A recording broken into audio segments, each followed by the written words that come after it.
Lesson number 9। आइए lesson number 9 start करते हैं। यूज ऑफ ए और an. Use of a, use of an. तो प्यारे बच्चों, मैंने आपको पहले भी बताया था, अब ये यूज ऑफ ए और एन हमारा आया है, से स्टार्ट करते हैं। चलिए, दिया है ए बर्ड, एक चिड़िया, ए बेबी एक बच्चा, ए नेस्ट एक घोंसला, एन एग्स एक कुल्हाड़ी, एन इंजन एक इंजन, एन आइडल एक मूर्ति। यहाँ पर किसका यूज हुआ है? ए का। A fish, a shop, a mat, an ox, an umbrella, an elephant. अब यहाँ पर आपको दोनों ही कॉलम्स में अलग अलग दिखा रखा है, ए और एन। चलिए बच्चों, ए और एन का अर्थ है एक। ए और एन दोनों का अर्थ क्या है? एक।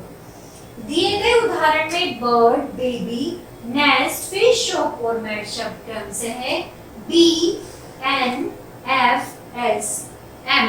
It means consonants. चलिए मैं दिखाती हूँ आपको कॉन्सोनेंट्स क्या है। इन्होंने क्या कहा? बी। बी कहां से आया? बी है हमारा ये जो हमारा वर्ड दिया गया है उसका पहला क्या है? बी। एन, नेस्ट, नेस्ट का फर्स्ट वर्ड क्या है? एन। एफ, एस, ये सभी क्या है? कॉन्सोनेंट्स।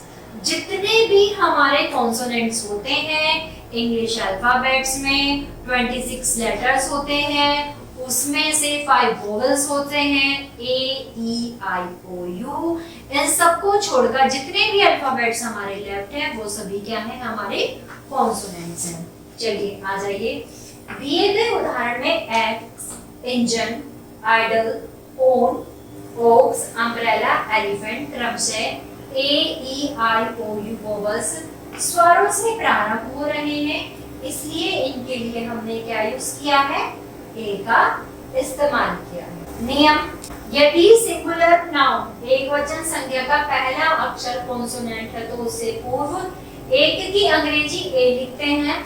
यदि सिंगुलर नाउन एक वचन संज्ञा का पहला अक्षर वोवेल्स है उससे पूर्व एक की अंग्रेजी एन लिखते हैं। अब इसने क्या कहा कि जो सिंगुलर नाउन एक वचन है उसका यदि पहला अक्षर कॉन्सोनेंट्स है, कॉन्सोनेंट्स यानी कि ए ई आई यू यू को छोड़ने के बाद जितने भी हमारे लेटर्स इसमें से अगर आते हैं तो उससे पूर्व हम क्या लगाएंगे? ए लगाएंगे। और यदि हमारी कोई सिंगुलर नाउन एक वचन आता है उसका पहला अक्षर वोवेल्स से शुरू होता है तो हम उसके लिए ए एन का इस्तेमाल करेंगे। ए अथवा एन का प्रयोग शब्द की प्रारंभिक ध्वनि, वोवेल्स एंड कॉन्सोनेंट साउंड के द्वारा पर किया जाता है।